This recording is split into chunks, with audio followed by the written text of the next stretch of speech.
Então é isso, gente. Boa noite para todos, todas, todes. A gente tem hoje nosso terceiro encontro aqui do Círculo de Leituras. É muito prazer em estar aqui com vocês nessa noite de hoje, nessa terça-feira.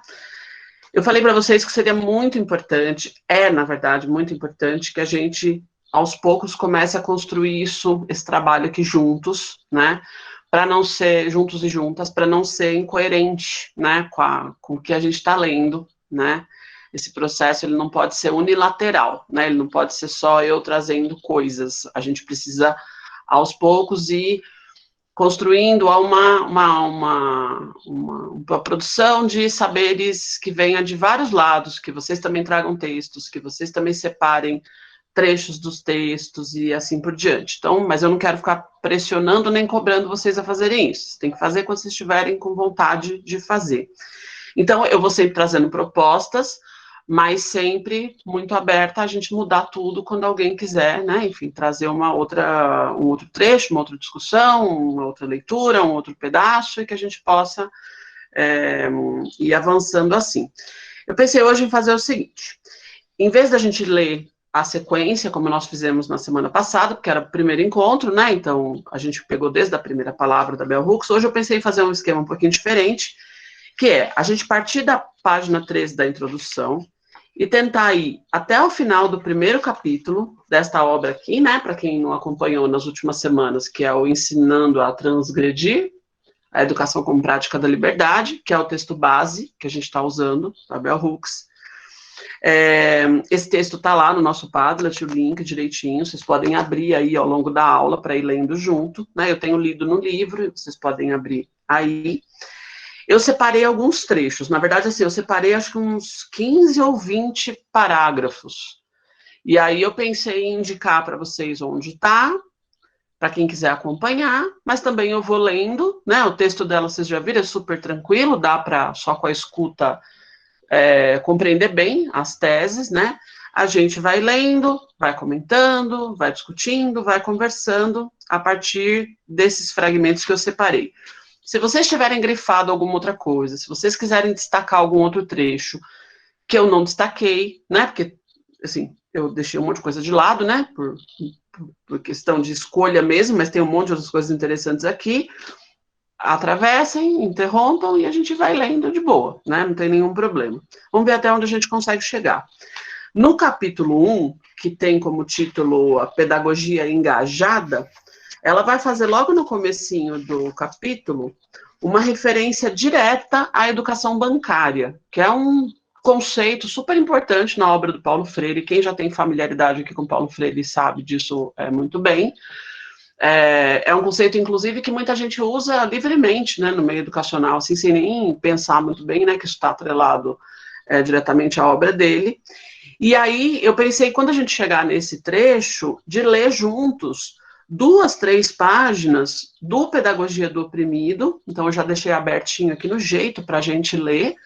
E aí, assim como nós fizemos na semana passada, a Bell Hooks dá para escutar. Eu não vou projetar. Quem quiser pode abrir aí o próprio texto. Eu leio aqui, vocês escutam, ou abrem aí o texto. O Paulo Freire, pelo menos na minha percepção, não dá, porque ele tem um texto mais pesado, apesar da Pedagogia do Oprimido ser um texto dele que acho que ainda é um texto mais leve. Então aí eu vou projetar, a gente lê junto, né? Vai mais devagar. Porque tem um monte de conceito que ele deixa escondido no meio do texto. Então aí a gente vai juntinho, mais devagar e vai acompanhando a leitura.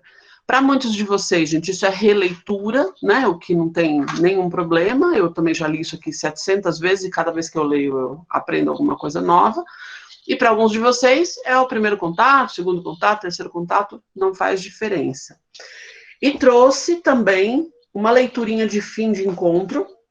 E aí, só para aqueles que não participaram com a gente nos outros encontros, eu falei sempre para o pessoal que, independente da gente estar lendo Bell Hooks e Paulo Freire, a gente pensou nesse círculo de leitura como um elogio à leitura antes de qualquer coisa. A necessidade da gente ler nesse momento, da gente ler livros e da gente conseguir fazer com que isso seja uma prática importante em tempos tão difíceis como a gente está vivendo. Então, no primeiro encontro, a gente leu um texto da Clarice Lispector, No segundo encontro, a gente leu o Manuel de Barros. E hoje eu trouxe um livrinho que eu recomendo muito para vocês lerem, muito mesmo, que é que vocês encontram fácil, dá para comprar baratinho ele, dá para encontrar bem fácil, eu acho também que encontrar online, que é esse texto aqui do Ailton Krenak, que é uma grande liderança, enfim, indígena, né? Tem muitos vídeos dele também disponíveis na internet, vocês encontram, ele acabou se tornando uma pessoa bem conhecida, foi publicado pela Companhia das Letras, e esse texto chama Ideias para Adiar o Fim do Mundo. Olha que nome bonito. Ideias para Adiar o Fim do Mundo. Então, vou até colocar aqui para vocês o título, e aí eu vou só ler com vocês no finzinho da aula um pedacinho dele. A ideia, então, ideias para adiar o fim do mundo. A referência dele já está lá no Padlet, tá? Mas é mais para a gente não perder a oportunidade de elogiar esse belo título. Se tem alguém que entende de adiar o fim do mundo, são os povos indígenas, gente. Então, assim, se a gente estiver minimamente interessado nesse assunto, é o caso de perguntar para eles, né? Porque são sobreviventes, né? De fim de mundo. Então, é um belo texto. E, olha, um texto pequenininho, tá? Vou ler um pedacinho daquele pedacinho só para, tipo, dar um gostinho, para falar, vou comprar e vou começar a ler, tá bom? E aí, só para o pessoal que não participou ainda não ficar perdido, o texto do final do encontro não tem nada a ver, né, em princípio, com as leituras que a gente está fazendo. É só mesmo para a gente experimentar um pouquinho esse ato de ler. Vocês falem quando quiser, não precisa, enfim, de nada, é só abrir o microfone. Se eu não perceber, abre o microfone e começa a falar de boa, tá? Então, eu vou sempre indicar para vocês a página, mais ou menos aqui o parágrafo onde a gente está, para vocês que quiserem acompanhando aí com o próprio texto, tá bom? Mas eu vou lendo, vou relendo quando, enfim, for necessário. Se vocês quiserem que eu leia de novo algum trecho, só falar e a gente vai caminhando junto, tá bom? Então, ó, pensei em começar na página 13 da introdução, né? Então, do livro da Bell Hooks, Ensinando a Transgredir, no primeiro parágrafo que se inicia na página. Então, ela começa dizendo assim, ó. Apesar das experiências intensamente negativas, ela está falando da experiência que ela teve na escola, me formei na escola, ainda acreditando que a educação é capacitante, que ela aumenta nossa capacidade de ser livres. Então, aqui tem uma tese sobre uma definição do que é educação, né? A educação como uma atividade capacitante, uma atividade que nos torna capazes de sermos livres. Eu sempre insisto muito no seguinte, gente, quem trabalha com educação, diretamente, formalmente ou indiretamente, precisa ter uma boa definição de educação. É muito importante que a gente saiba elaborar conceitualmente aquilo que a gente está fazendo. Não basta só você fazer a educação. Você precisa ter condições de elaborar o que é isso. Né? Eu uso sempre com meus alunos uma definição que eu gosto muito, é uma definição genérica, que no geral eu vou agregando outras coisas e outras teorias, né, ao longo do processo, mas que é uma definição que eu aprendi há muito tempo, que define a educação como desenvolvimento de competência histórica. Então, assim, eu lembro que a primeira vez que eu ouvi essa definição, eu falei, putz, é isso aí que eu quero fazer da minha vida, entendeu? Então, a educação é o desenvolvimento, é uma atividade que desenvolve a nossa competência histórica, né? Isso tem muito a ver com Paulo Freire. Aqui ela está dando um outro aspecto, né? É uma atividade que é capacitante, ou seja, que aumenta a nossa capacidade de ser livre. Então, a pessoa está perguntando na página, né? Então, página 13, e a gente está no primeiro parágrafo, mas o primeiro parágrafo que inicia na página, né? Então, começa assim, apesar das experiências intensamente negativas. Então, esse é o primeiro ponto que eu queria destacar para vocês. Aí, ainda na página 13, eu vou agora para o segundo parágrafo, tá? Então, ó, no curso de graduação, a sala de aula se tornou um objeto de ódio, mas era um lugar onde eu lutava para reivindicar e conservar o direito de ser uma pensadora independente. A universidade e a sala de aula começam a se parecer mais com uma prisão, um lugar de castigo e reclusão, e não de promessa e de possibilidade. Então, nesse segundo parágrafo, ela está definindo como que a sala de aula, no geral, era, e aí ela está falando da faculdade, da universidade, e naturalmente a gente não precisa usar o verbo no passado, porque essa estrutura ainda permanece, né? Algo muito parecido mais com uma prisão do que com um espaço de prisão e de castigo do que qualquer outra coisa. E ela diz, quando na verdade deveria ser um espaço de promessa e de possibilidade. Né?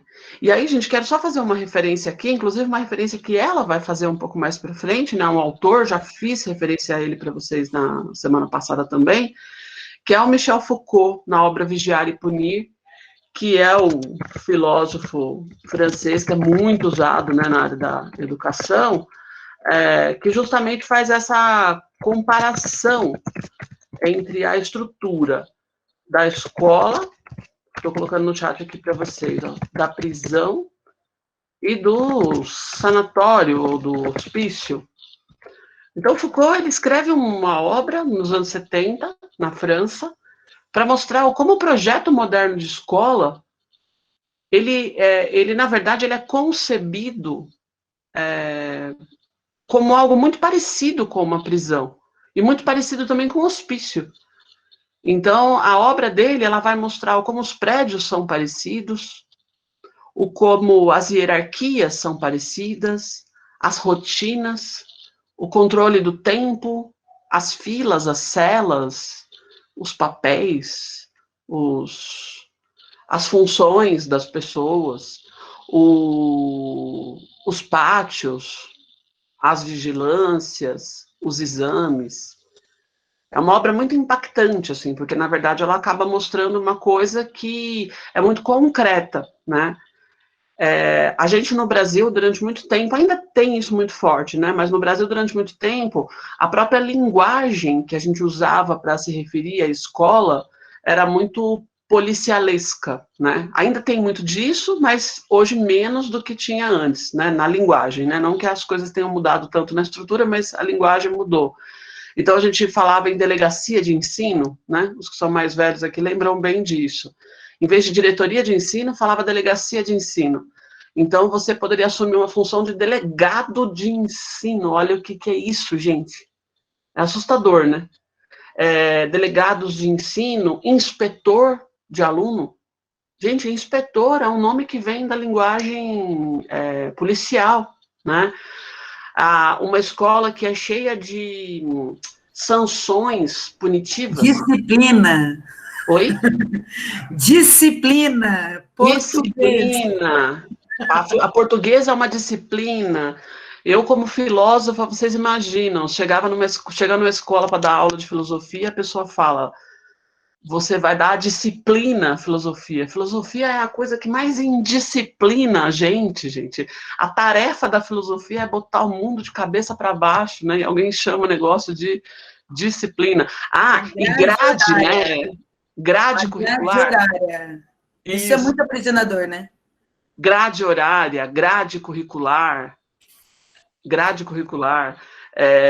Que mais, gente, de palavra policialesca? Inspetor, delegacia de ensino, sem contar o espaço, a arquitetura, né, gente? Fala lá. Tem solário. A creche tem solário. Ai, gente, tem uma que é assim, é de matar. Eu sei que eu sempre deixo triste as pessoas quando eu conto essa história, mas assim, sabe que é um momento revelador da vida, né? Mas essas leituras de Foucault deixa a gente perturbado mesmo. O Foucault, ele chama atenção na história da loucura, não é nem na Vigiar e Punir, não sei quantos de vocês já leram isso, enfim, mas na história da loucura, ele vai falar sobre o porquê que as escolas, aquela fase da educação infantil é chamada de jardim. E aí ele começa a falar da metáfora do jardim. O que é um jardim? Porque você já parou para pensar, por que jardim? Por que aquela fase da educação infantil chamaria jardim? Qual que é a razão dessa? Está no jardim da infância. Que raio é um jardim da infância, jardim, gente? É onde a gente planta as coisas, né? Então, agora vamos pensar nas características do jardim, gente. Assim, a estética, Como que é como que é um jardim, assim? Pensem em várias coisas, na estética, na organização, Eu acho que é suave, né? Não deveria ser uma coisa impositiva, né? Mais tranquila, né? O jardim é o leve, né? É leve, é tranquilo, é organizadinho, é separadinho, né? Margaridas para cá, rosinhas para lá, graminhas bem aparadas, certo? Um jardim bem cuidado. Bonito também. Então, Cleide, mas você vê que é uma beleza, que ela é padronizada com vários. São muitas regras para um jardim funcionar. Se alguém chega num Mas lugar e vê também, uma planta alta, acha estranho, tem que podar. Mas também romantizada, né? De que eu tenho um padrão de criança que tem que estar nesse jardim. Não Pois são todas é, as flores que estão nesse jardim. Que flores, as flores de Heliópolis estariam nesse jardim pois da é, minha forma que flor. deveria estar padronizada? Então, gente, é por aí que ele vai, entendeu? Eu sei que eu lembro. Até eu tô contando pra vocês essa história agora, eu tô lembrando a primeira vez que eu li esse negócio, aquilo foi me subir numa coisa, entendeu? É um projeto, né, gente? É um projeto de infância. Suzy, Eu sei que é bonito, né? Fala, Van. uma coisa também que me incomoda é classe, porque quando eu me lembrei quando eu estudei, né? Então era separado por classe, e aí, tipo, a classe A, quarta A, eram os mais espertos, a B, os, né, médio, e a C, os, assim, denominados os piores, né? E então era aquela tortura todo ano. Será que eu vou para classe A, para classe B, classe C, né? E isso remete muito ruim, né? Porque já vem uma coisa bem social assim na minha cabeça, né? Nós somos assim, até hoje separados por classe na sociedade, né? Então Isso, essa coisa classe, me série, né, incomodava Vanessa? muito. Seriação, né? Série, Isso, classe, né? sim. Esses nomes são poderosos, gente. Para mim era uma tortura, porque se eu fosse para a classe C, nossa senhora, tinha aquela cobrança de que eu fui mal, né, para mudar de classe. Então, a gente já de criança já sofre, né, com essa coisa de sermos os melhores, porque há essa separação, né, na escola. Com é certeza. difícil quando policiar. Você precisa se policiar, né? Assim, tipo, você está falando alguma coisa, não, se policia, né? Toma cuidado com o que você está falando. Isso é uma agressão, eu acho. E a gente usa até tão comum, né? Vou me policiar, né? Para mim é bem sério, assim, se policiar. Isso, porque é uma espécie de internalização do poder, né, Cleide? É como se você colocasse dentro de você aquela autoridade que te oprime fora de você. Então, isso o Foucault explora muito isso também, né? Ou seja, já não basta a coerção externa, e aí convencem a gente que a gente tem que criar você tem que internalizar isso, né? Você tem que ter dentro de você essa força. Gente, isso é muito forte, assim, e não são só palavras. Então é muito legal, a gente está chamando a atenção aqui para as palavras, né? Mas não são só palavras, né? O discurso ele está muito atrelado ao poder e as palavras elas são criadoras de realidades todos os dias. A gente sabe muito bem disso, né? Não é à toa que a Vanessa estava falando. Quer dizer, a classe vai remetendo ao nosso lugar na sociedade, né? Eu também estudei numa época em que, assim, era muito considerada aquela coisa do que ano que você entra na escola. Então, eu nasci em julho, então eu entrei, falava assim, atrasada. Durante muito tempo ouvi isso, né? Entrei atrasada na escola. Então, aí eu ficava na classe dos mais velhos. Consequentemente, os mais velhos eram os repetentes. Cheio de rótulo, né? Rótulo que não acaba mais. Tudo isso eu carrego na minha memória. E isso é muito o clima que Bell Hooks está trazendo para a gente, né? As memórias e a maneira como ela foi interpretando isso. Então, gente, quando ela fala que a sala de aula parece uma prisão, não é só uma metáfora. A coisa é concebida, é um modelo prisional. E a gente pode chamar atenção aqui para os prédios, né, gente, que nem a Marília estava falando agora, né, o solar e outras tantas coisas. O prédio é concebido com arquitetura para o exercício do poder. Né? Eu sempre chamo atenção para os meus alunos, né, do quanto a gente não deixa de fazer aquelas portas com janelinha na escola. A porta tem sempre uma janelinha, né? Qual que é a função daquela janelinha, né? Quem está dentro da sala não vai ficar olhando o que está acontecendo lá fora, porque a pessoa está ocupada, espera-se, né? Com a aula, né? Mas sempre tem aquela ideia de quem vai passar no corredor e vai dar uma espiadinha para ver se as coisas estão correndo dentro da normalidade.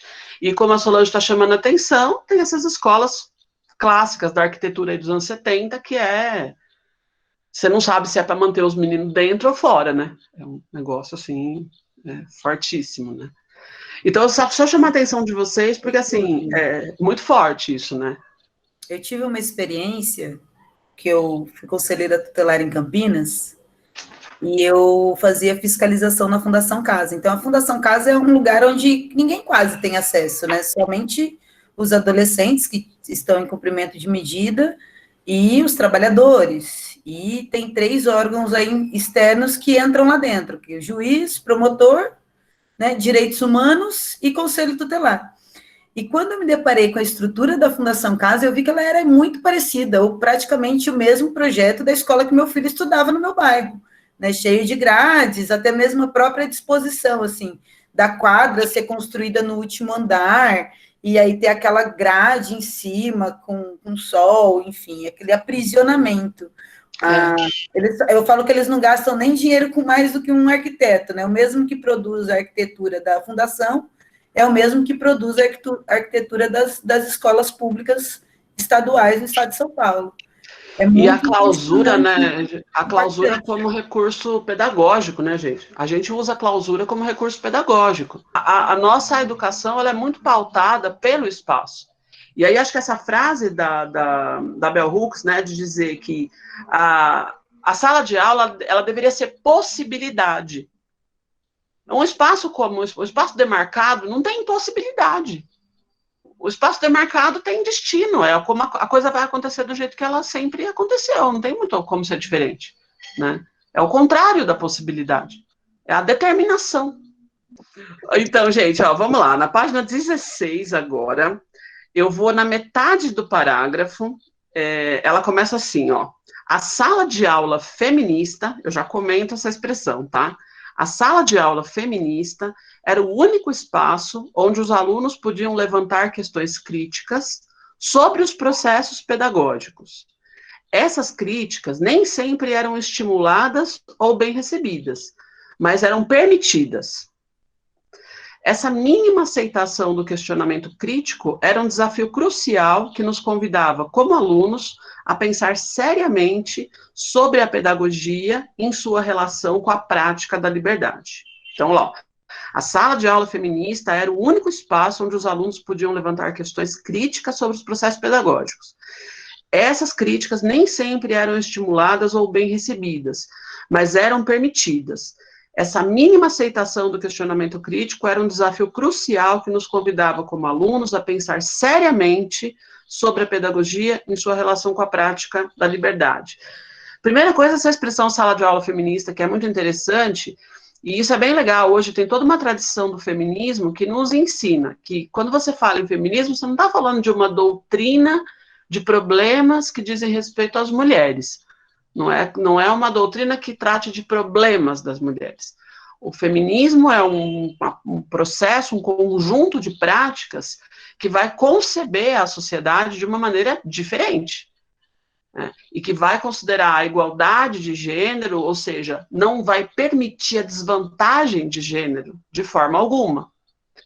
Então, uma sala de aula feminista não precisa necessariamente ser de conteúdo.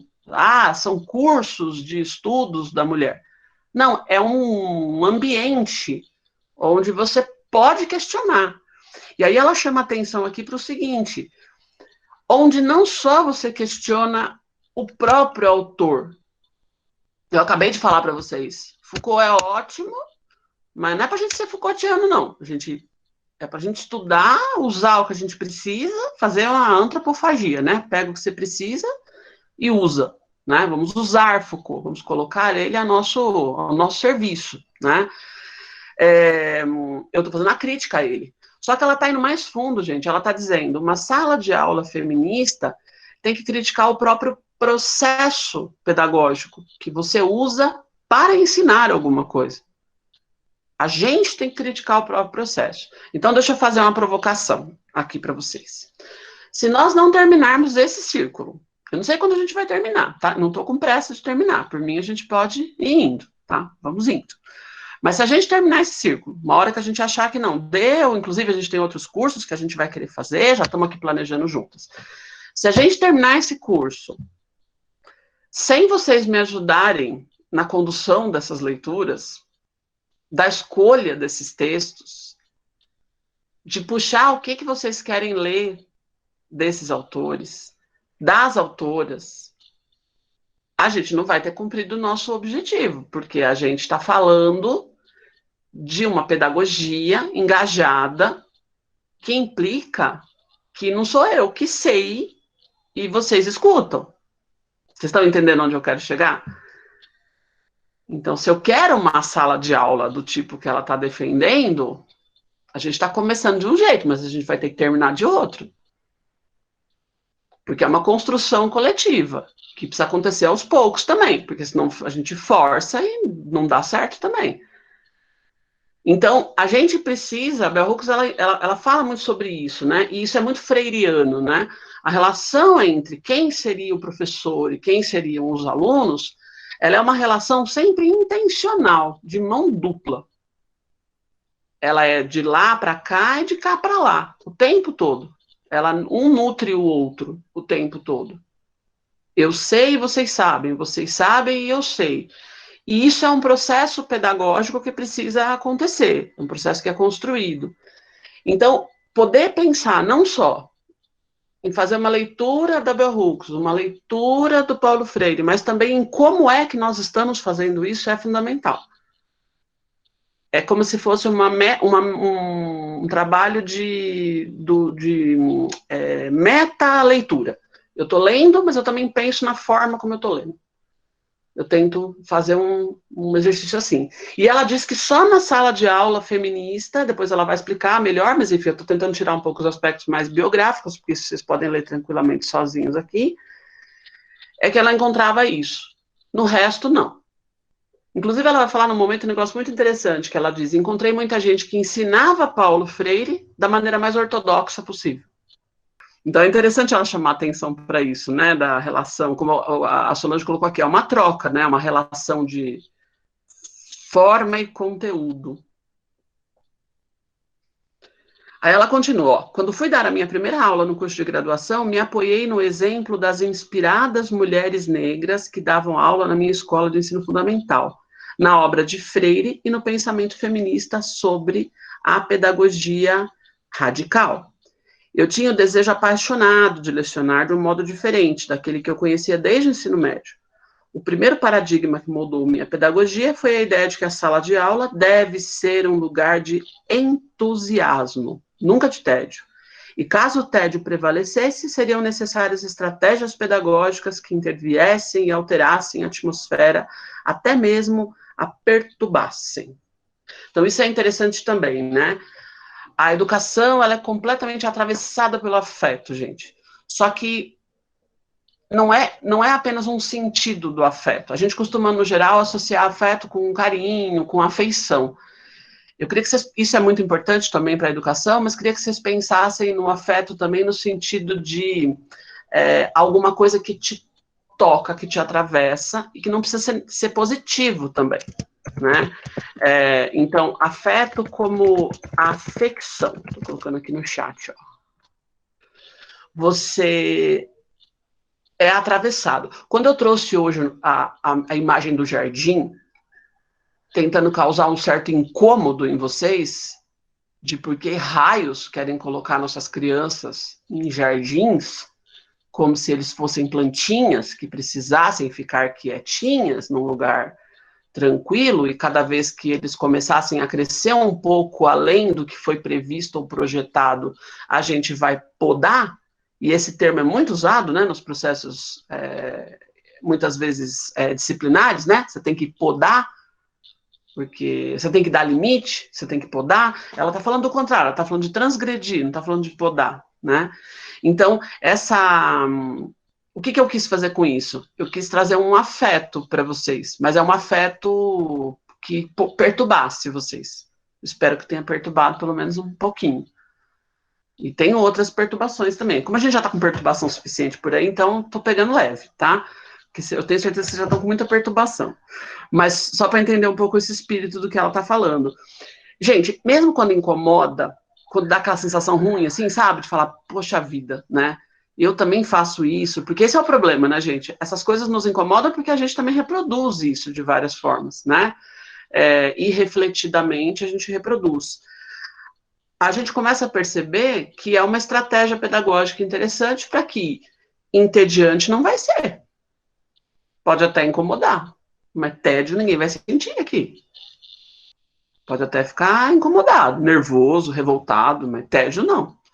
Então ela fala sobre isso. Melhor que seja entusiasmo. Se não der, qualquer outra coisa que não seja tédio. Né? Quando um autor ou uma aula te incomoda, já está bom demais, né? Já ajuda bastante. E a gente usa muitas vezes o incômodo como recurso de propósito, né? Incomoda os alunos para ver se eles ficam ali. Na página 17, no comecinho do parágrafo que inicia na página, ela fala assim, ó, o entusiasmo no ensino superior, ela está contando da experiência dela, né, era visto como algo que poderia perturbar a atmosfera de seriedade considerada essencial para o processo de aprendizado.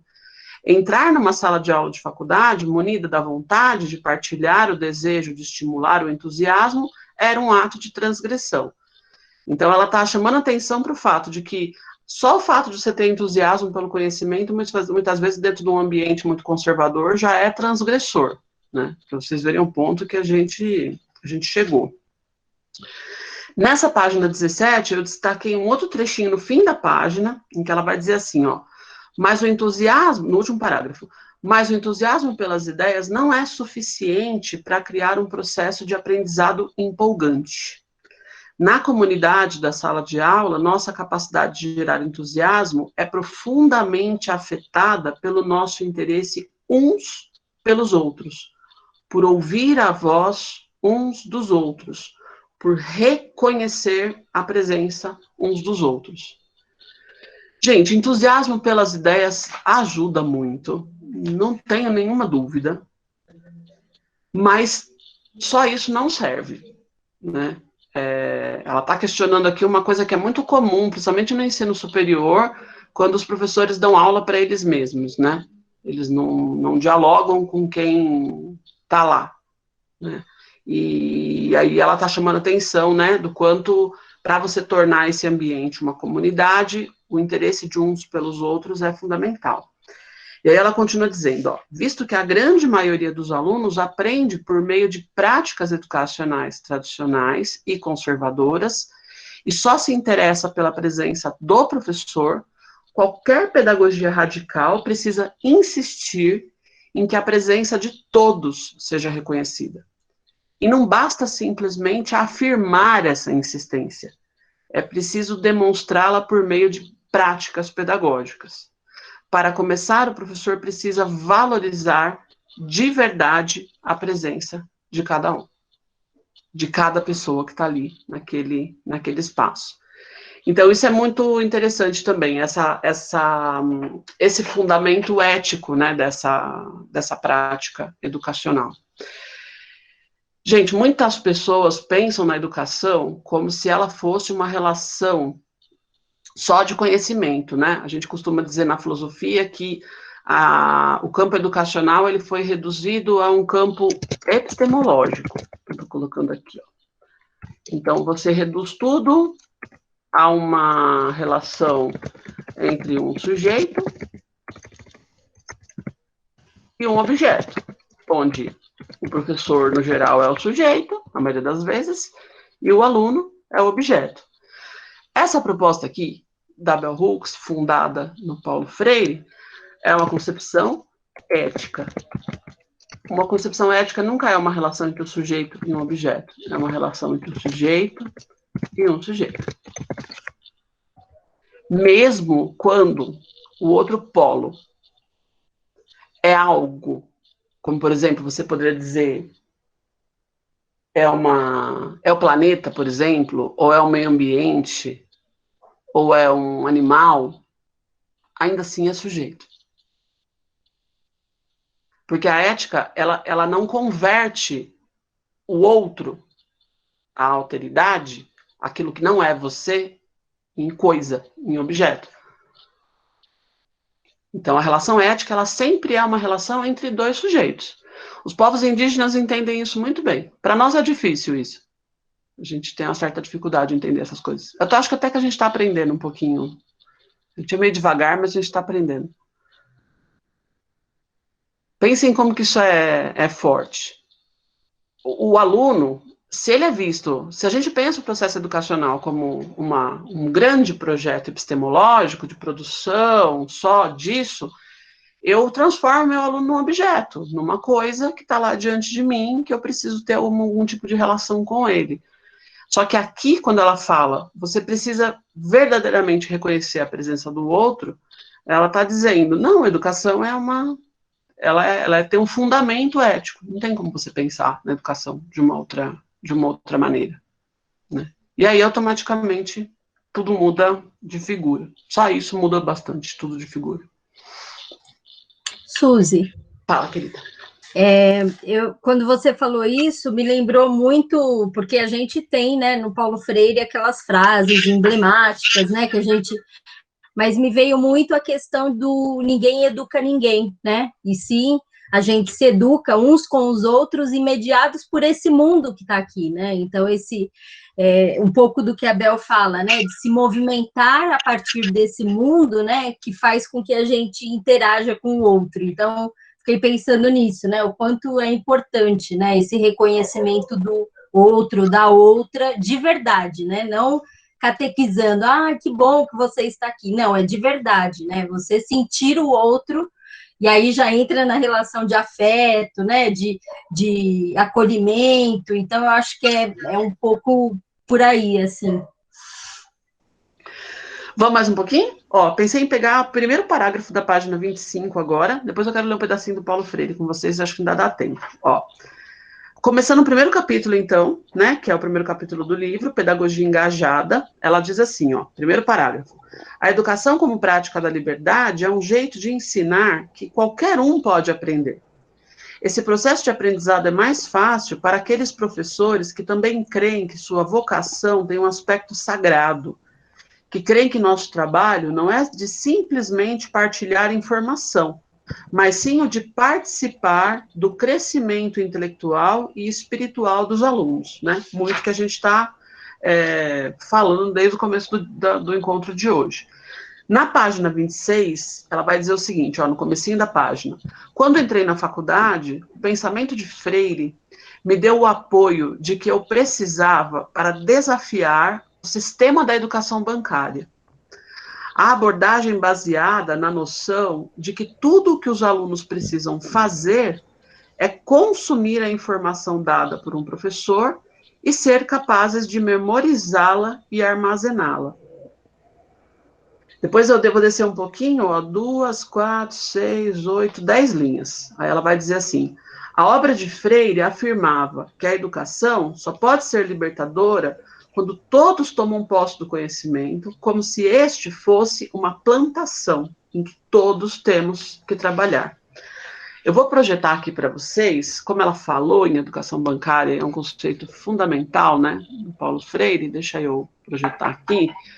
A gente vai ver um pedacinho do capítulo 2, do Pedagogia do Oprimido, uma das obras mais importantes, né, do Paulo Freire. Peraí que eu não apertei o botão direito. Compartilhar. Me falem se vocês estão vendo já, porque eu já não estou vendo vocês agora. capítulo 2, a concepção bancária. Já conseguem ver? Sim. Ok. Então, ó, eu vou ler com vocês um trecho, aí eu vou pular um pedaço e vou para a parte final destas 2 primeiras páginas aqui, tá? Mas vocês já sabem a parte que eu estou lendo, depois vocês podem retomar isso em casa. Capítulo 2 da Pedagogia do Oprimido. A concepção bancária da educação como instrumento da opressão. Seus pressupostos e sua crítica. Então, isso aqui é um texto de definição, né? O que é educação bancária, certo? Quanto mais analisamos as relações educador-educandos, repare que Paulo Freire usa o hífen justamente para mostrar que ele está querendo mostrar que é uma coisa só. O hífen aqui não separa, ele junta, né? É típico da fenomenologia, né? Os fenomenólogos fazem muito isso, colocam um hífenzinho para mostrar que é uma coisa só. Quanto mais analisamos as relações educador-educandos na escola, em qualquer de seus níveis ou fora dela, parece que mais nos podemos convencer de que estas relações apresentam um caráter especial e marcante, o de serem relações fundamentalmente narradoras, dissertadoras. Então, ele está dizendo que a relação educador e educando, no geral, é uma relação narradora, que alguém narra. Narração de conteúdos que, por isso mesmo, tendem a petrificar-se ou a fazer-se algo quase morto, sejam valores ou dimensões concretas da realidade. Narração ou dissertação, que implica num sujeito, o narrador, e em objetos, pacientes, ouvintes, os educandos. Eu quero chamar a atenção para vocês para uma coisa, não sei se vai dar tempo para a gente discutir hoje, mas para vocês guardarem aí para a semana que vem, para os próximos encontros. Não é uma narrativa, é uma narração. A forma como a educação bancária acontece, onde um fala, o outro escuta, o tempo todo. O professor fala, o aluno escuta o tempo todo. O professor sabe, o aluno não sabe nada o tempo todo. É uma narração, não é uma narrativa. Porque uma narrativa tem sempre uma dimensão outra. Então, depois a gente pode voltar a esse assunto. Ó, há uma quase enfermidade da narração, a doença da narração. A tônica da educação é preponderantemente esta: narrar, sempre narrar. Falar da realidade como algo parado, estático, compartimentado e bem comportado, quando não falar ou dissertar sobre algo completamente alheio à experiência existencial dos educandos, vem sendo realmente a suprema inquietação desta educação, a sua irrefreada ânsia. Nela, o educador aparece como seu indiscutível agente, com seu real sujeito, cuja tarefa indeclinável é encher os educantes dos conteúdos de sua narração. Conteúdos que são retalhados da realidade, desconectados da totalidade, em que se engendram e em cuja visão ganhariam significação. A palavra, nessas dissertações, se esvazia da dimensão concreta que deveria ter ou se transforma em palavra oca, em verbosidade alienada e alienante. São tantas palavras soltas de assuntos diferentes que fica uma alienação total. Daí que seja mais som que significação. Essa frase é ótima, né? São mais sons do que significação. E assim, melhor seria não dizê-la. Por isso mesmo, é que uma das características dessa educação dissertadora é a sonoridade da palavra, e não sua força transformadora. 4 vezes 4, 16, Pará, capital Belém, que o educando fixa, memoriza, repete, sem perceber que realmente significa 4 vezes 4. O que verdadeiramente significa capital, na afirmação Pará, capital, Belém, Belém para o Pará e Pará para o Brasil. Ok. A narração, eu vou ler esse trechinho, depois já vou descer, tá? A narração de que o educador é o sujeito conduz os educandos à memorização mecânica do conteúdo narrado.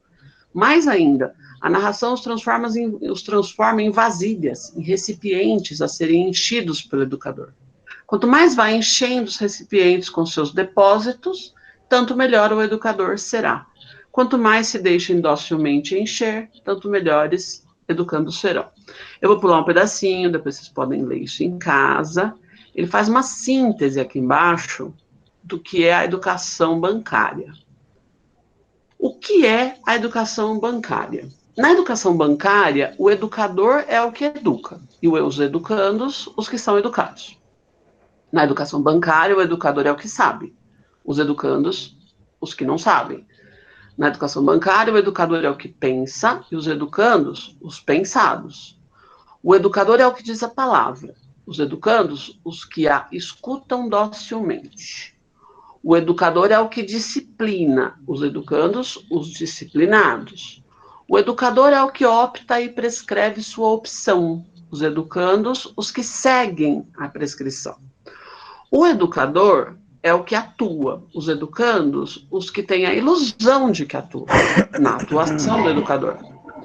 O educador escolhe o conteúdo programático, os educandos, jamais ouvidos nessa escolha, se acomodam a ele. O educador identifica a autoridade do saber com sua autoridade funcional, que opõe antagonicamente à liberdade dos educandos. Estes devem adaptar-se às determinações daquele. O educador, finalmente, é o sujeito do processo, e os educandos, meros objetos. E aí ele vai continuar com o desenvolvimento dele. Então, quando a Bell Hooks fala de a educação bancária que ela encontrou, vamos retomar aqui a frasinha dela, a gente já para por aqui, ó, ela diz assim: quando eu entrei na faculdade, o pensamento de Freire me deu o apoio de que eu precisava para desafiar o sistema da educação bancária.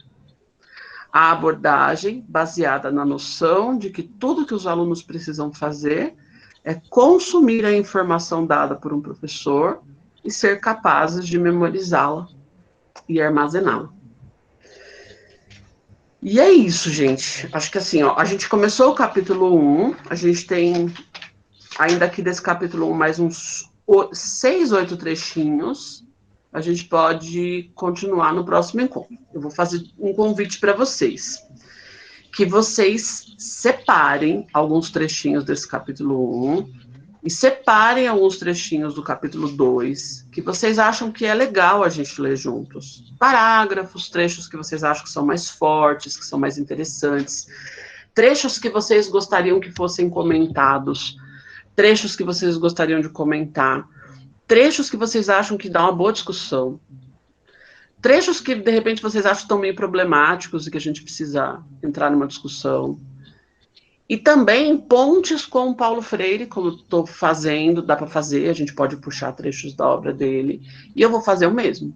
Mas vamos tentar começar a misturar um pouco a nossa tarefa aqui, para a gente poder fazer o avesso daquilo que justamente a gente acabou de ler, né? Que a gente criar outras formas de condução. A gente já está conseguindo construir esse espaço, né, de alguma maneira, mas a gente ainda pode fazer muito mais. Queria saber se vocês querem fazer ainda alguma ponderação sobre a Bel, sobre o Paulo Freire, e aí eu quero ler um trechinho para vocês do Krenak. Digam lá, como é que vocês estão?